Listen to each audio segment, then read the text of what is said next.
This is my UFC fight night recap. So prediction wise, I did not do great. This 2 cards in a row, I haven't done good. So I got to really evaluate the way I'm picking these fights. Even though it doesn't really matter, it's still a coin flip. Um, I want to do better than 6 and 8 because that's just pretty bad.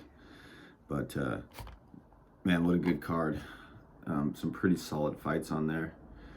Max Holloway, still that guy, man. His fight IQ. Well, let's just get into it. So, Max Holloway defeats Arnold Allen by 5-round unanimous decision. Pretty clear. Holloway, man, I picked Allen to win this fight. I thought he could win 3 rounds, but against Holloway, he's just too good. So I'll just start with Max Holloway, what he was doing. He came in southpaw, which I thought was pretty smart because Allen's not the best low kicker, at least left with his left leg. He uses his right outside low kick, but since Max was southpaw, I think it threw Allen off a little bit. Arnold Allen prefers to have open matchups where the opponent is right-handed and he's left-handed because it kind of lets because he likes his left hand and he likes to burst across the ring to hit you because he's really fast. But since Holloway was southpaw, Holloway was able to get his shoulder up, keep his guard up, and make the left hand a lot harder to land. And Arnold's not the most consistent jabber. He's got like a really hard jab that he steps into. I think it's because he's from TriStar. So he's got like that piercing jab where it kind of comes like a little spear up. But against Holloway, that's just not going to cut it because he's just such a good boxer. Holloway was doing a really good job with working the body, working the legs, switching things up. He was going southpaw, looking for outside low kicks, jabs, 1-2s. He was going orthodox and looking for big right hands, big knees, big right body kicks. That was the thing that I noticed. He was body kicking the shit out of Allen. And Allen, credit to him, his cardio looked good because he took a lot of body punches. And in the 5th round, he was still going for it.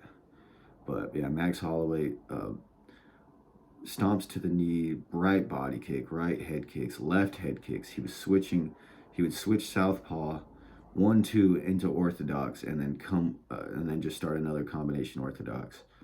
It's not like he was just totally running over Arnold Allen because Arnold Allen has pretty cool defense where he lifts his shoulders or his elbows in the way of punches, and he gets real high up. But that was making him a sucker for the for the body punches and the body work. And Allen, he was getting fixated on the head, and I was kind of like wondering, like, oh man, why doesn't he go to the body? And then he goes to the body, and he hits Max Holloway with like a left hand to the body hard, and then Holloway just eats it and counters with like 2 punches to the body and a punch to the head. So I think Allen was just, he felt like he just had to hit Holloway to the head because I think maybe Max Holloway makes people feel like they're drowning and they just got to do something. They don't feel comfortable sitting in the pocket with him and trying to play the slick boxing game because Holloway's just nasty. But Holloway just looked great, man. He looked like a full kickboxer this time, not just a boxer, but his boxing's still nasty. Holloway gave it his all. He hit Holloway with, Allen gave it his all, and he hit Holloway with big left hands, big right hooks. But Holloway's chin is something that's just a gift. I don't understand it. His head doesn't move when he gets hit. His neck, I don't know if it's the fact that his ankles are as thick as his fucking knees, or he's just got the strongest neck and head of all time, but punches just don't affect him like that. I don't know what it is. it's sick to watch, man. He just gets hit and eats it. So yeah, Max Holloway pretty much outclasses Arnold Allen. I think Arnold Allen's going to be back because it's not like he got beat up. He didn't get catered. He didn't get Ortega'd. He just got outfought. Holloway had more weapons, and Holloway was initiating more exchanges, and Allen was just looking for his perfect opportunities to land big left hands. And when he did, it's not like it completely changed rounds. It was just a big punch that Holloway ate, and then Holloway would get back to work. So yeah, Max Holloway, great legend. We all love him. And Arnold Allen, he'll be back.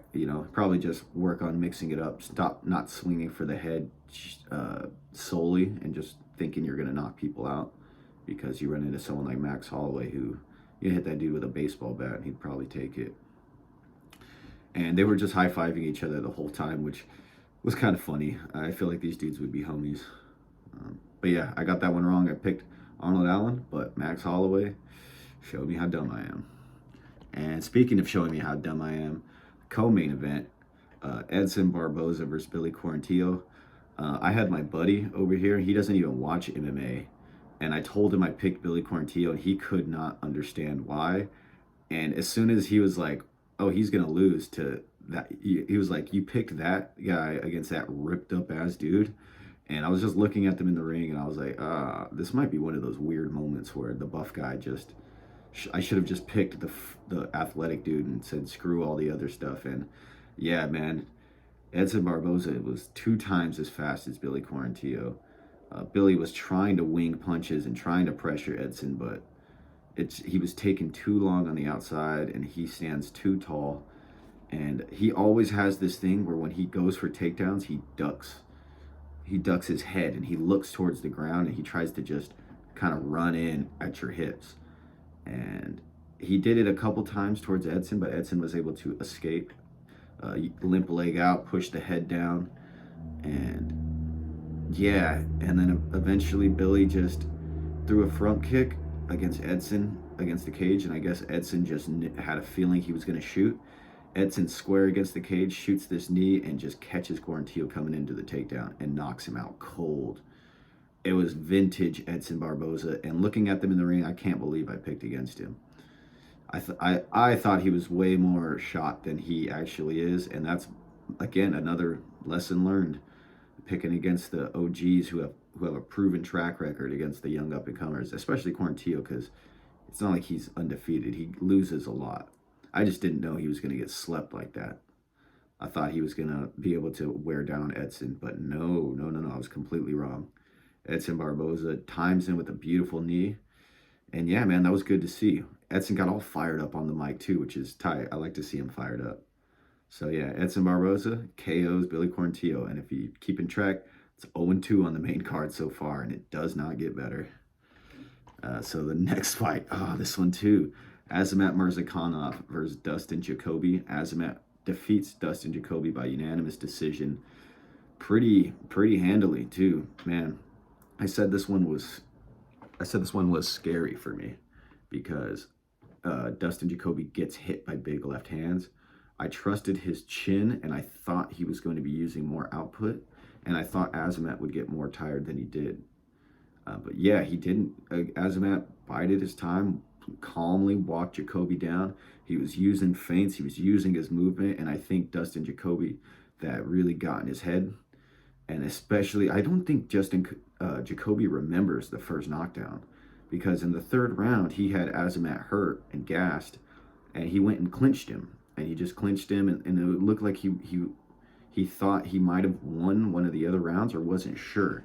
So I'm guessing that he doesn't remember getting knocked down in the 1st or 2nd round.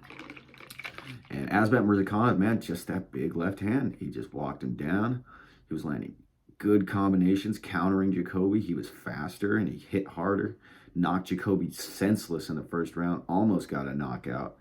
2nd round, again, Jacoby's doing good work, and then just gets cracked with that left hand. It goes funny, like gets knocked down. And 3rd round, Azamat's breathing heavy, and Jacoby starts hurting him with all combinations, and it looks like he's going to turn it around, but then he initiates the clinch and just holds Murzakanov against the clinch. And the only thing I can think is he was exhausted and he was just kind of out of it, or he just didn't remember getting knocked down in one of those rounds and maybe thought he won it. But yeah, I thought Jacoby was going to be able to take out Murzakanov when he gassed, but nah, another wrong pick. Murzakanov is the real deal. He's got really good timing on that left hand. So, and being that fast at light heavyweight, it's going to make him a problem. So yeah, Azamat Murzakanov defeats Dustin Jacoby versus pretty clear-cut decision. And if you're keeping track, I'm 0-3 on the main card. So it's not, It's not looking good. And I just exited out of Tapology. All right, so the next fight, Ion Cutelaba KO's Tanner Boser in the first round, and I picked Tanner Boser. And yeah, I just had bad reads on every fight. I feel like I was trying to be too smart. I was trying to pick these weird fighters to beat these beasts. But yeah, Ion Cutelaba looked really good. He was 2 times as fast as Boser. He was dipping. He was showing takedowns. He was throwing his jab. And he threw a couple winging overhands at Boser. And you can see Boser was lifting his guard up to try to take the shot. And then Ion shoots the jab, and you see Boser get ready for the overhand, and he just shoots a straight right down the pipe and just clips his chin. He's literally like this, and it comes through the guard and hits him right on his chin, and he goes down hard. He's out of it, and then Ion pounds on him. Jacoby gets back to his feet, and then Ion times a beautiful double leg, gets Boser, turns the angle, dumps Boser on the mat, gets on top of him, starts grounding, pounding him. And Boser's trying to get up, but it's like a Ben Rothwell versus Cain Velasquez. I might put a clip of that in here. But Ben Rothwell, the same thing, was trying to get up, but he's just eating punch after punch after punch after punch. And it's tough because the ref's seeing you just get hit, but he's also getting up. So the stoppage wasn't amazing because Boser was technically still in it, but yeah, I didn't see him coming back unless Cutelaba gassed completely. But yeah, again, I'm 0-4 on the main card. Ion Cutelaba, TKO's Tanner Boser. Not looking good. And it doesn't look any better on this next one. Damn. Pedro Munoz defeats Chris Gutierrez by unanimous decision. Not a whole lot to say about this.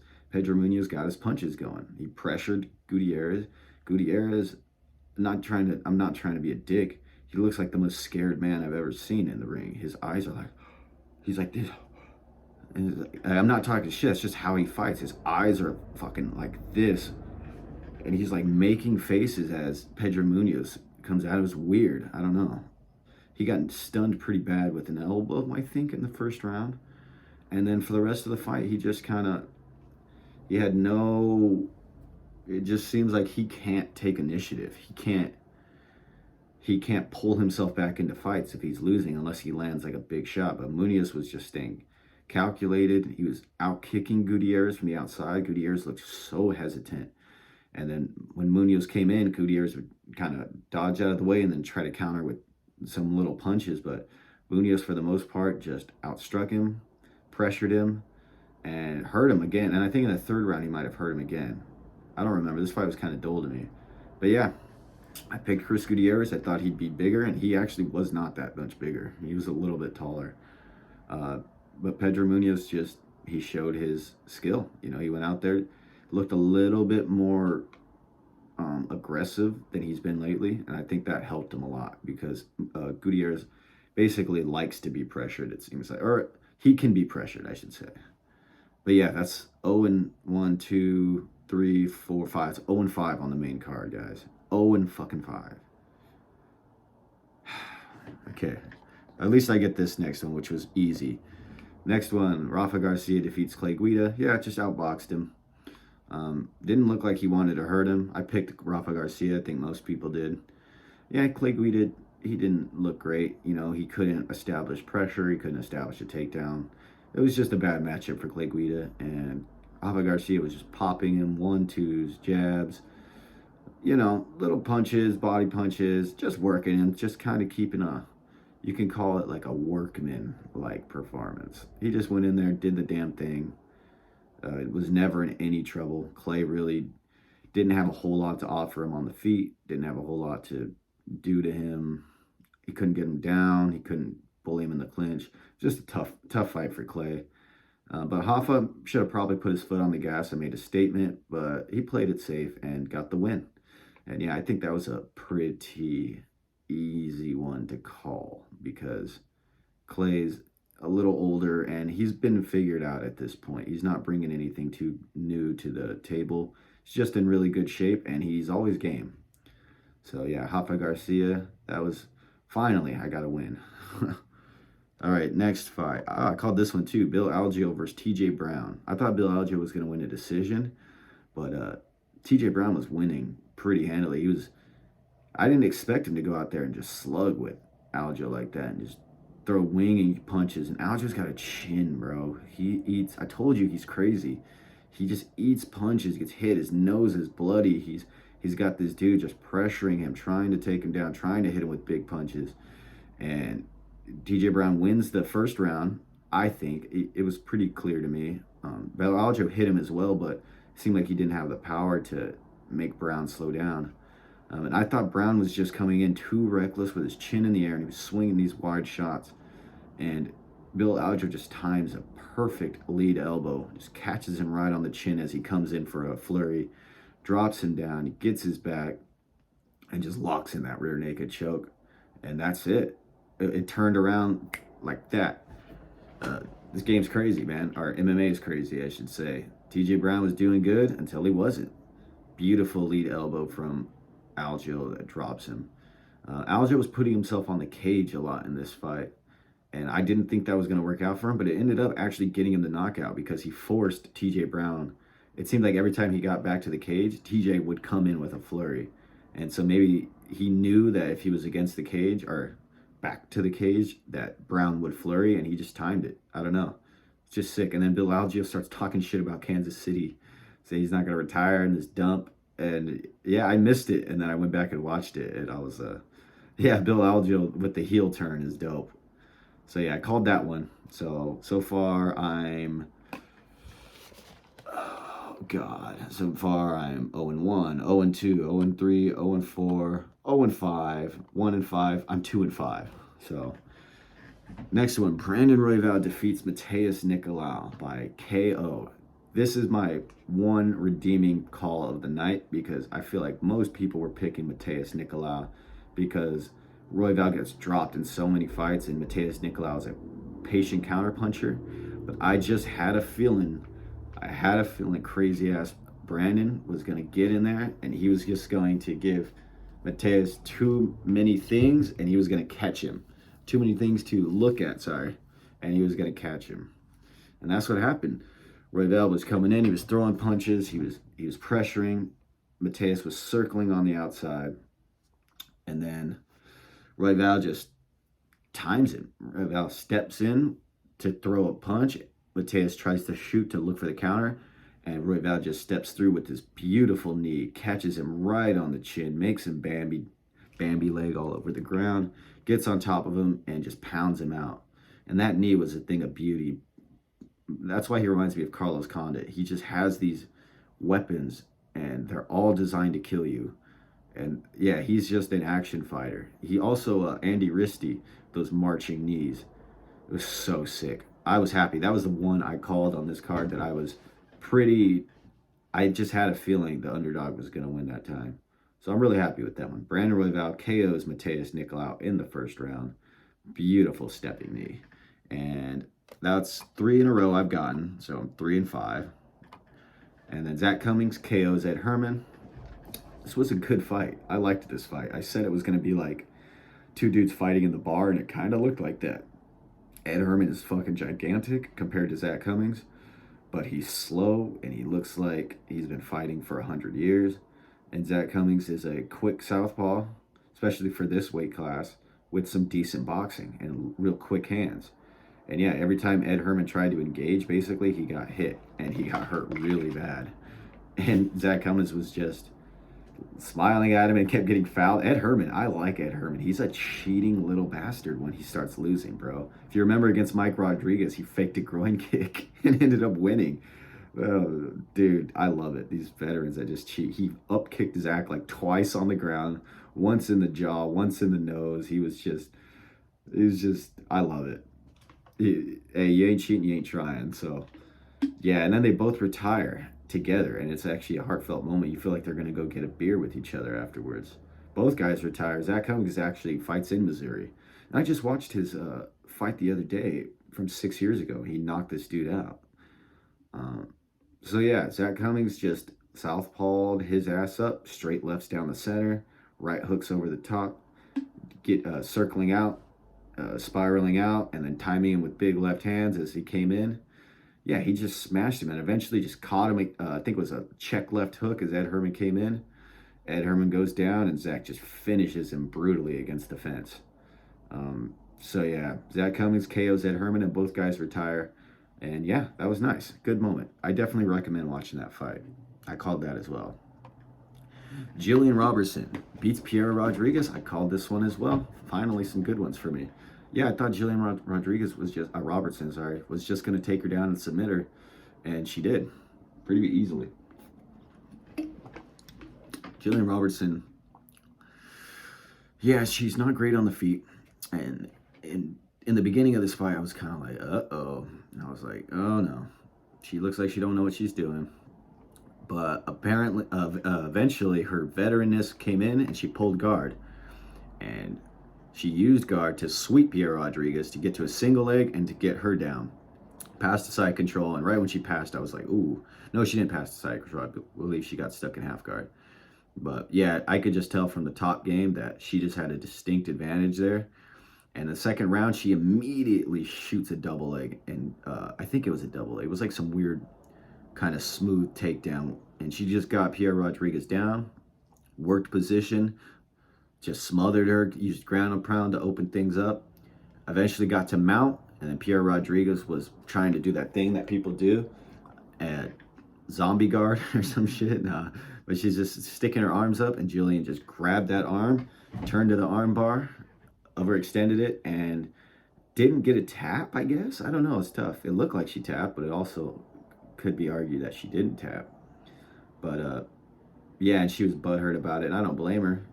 I think the refs, bro, stop being nice. If these people are going to be stubborn about it, just let their arms snap, I guess. I don't know, but now there's controversy when they shouldn't have been. But Jillian's super nice, and she's just like, yeah, just stop. She's all Canadian and shit. So yeah, Jillian Robertson, I called that submission. I didn't call this submission what type, but yeah, I thought she'd get her down and submit her, so that's sick. Daniel Zellhuber, I'm going to speed through these. Daniel Zellhuber defeats Lando Venata.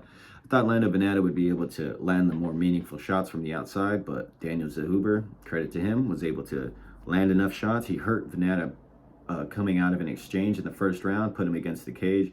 Arguably could have got a TKO. You should probably give that round a 10-8 because Lando took so many punches, even though he was blocking a lot.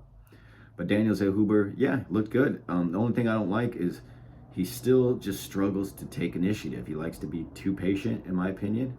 But against Lando Venata, it worked perfectly because Lando, he's just so unorthodox, but he doesn't have too many, like I was saying, he doesn't have a game that kind of gels together. It's kind of just looking for one big weird technique at a time. He doesn't jab a whole lot. He doesn't jab to the body. He doesn't 1-2. He doesn't mix it up. He's just kind of like free-flowing in there. And Daniel Zellhuber was able to keep it controlled. And even though the second and third were close, I think Zellhuber definitely deserved the win. You can't give it to Venata.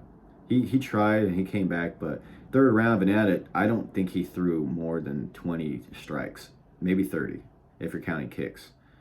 But yeah, so I got that one wrong. And I'm back on the losing express because this next one sucks too. Denise Gomes knocked out Bruna Brazil. Yeah, pretty bad pick. I thought Bruna Brazil was going to be able to outkick her and keep the distance, but no, Denise Gomes was just landing right hands over and over. And yeah, that's basically what happened. She just knocked her down and then knocked her out. And yeah, it was brutal. So Denise Gomes with the big right hand. And I'm to like 5-7, I think. Gaston Bolanos beats Aaron Phillips. Yeah, I thought he was going to knock out Aaron Phillips, but Gaston Bolanos actually doesn't look like an amazing striker to me. He just looks like a hard hitter with some very basic, not basic, but he's not a combination puncher. He's just looking for right-sided techniques. And I don't know, he just didn't look that impressive to me. He looked kind of stiff, and I don't know how the takedown defense is going to go against these grapplers. But yeah, Gaston Bolanos, decisions. Aaron Phillips, credit to Aaron Phillips. He tried his heart out, but yeah, he was just outmatched. And Jocelyn Edwards beats Lucy Pudilova. I thought Lucy Pudilova won. Jocelyn Edwards, credit to her, showed a little bit more hustle. But yeah, I don't, nothing to say. It was just, I kind of got bored of that fight. And I went back and watched it, and I can see why you give it to Edwards, because Pudilova didn't do a whole lot. But at the same time, I don't see how you give it to Edwards. I don't see it. She got held down so much. And even though she was, doing some shit, no. But anyways, that's my recap. I'm tired. I got to go run here in a bit. I'm going to make some videos today. These next predictions, though, I'm trying to get above 50%. I'm getting better. I'm working on it. All right. So next fight card, I believe, is Curtis Blades versus big old Sergey, the white Russian tank, Pavlovich. So I'm going to be getting that out later today. And shout out to the 150 subscribers, by the way. That's crazy. I did not expect that from just putting up random clips, but I really appreciate you guys. And yeah, thanks for watching. Take care.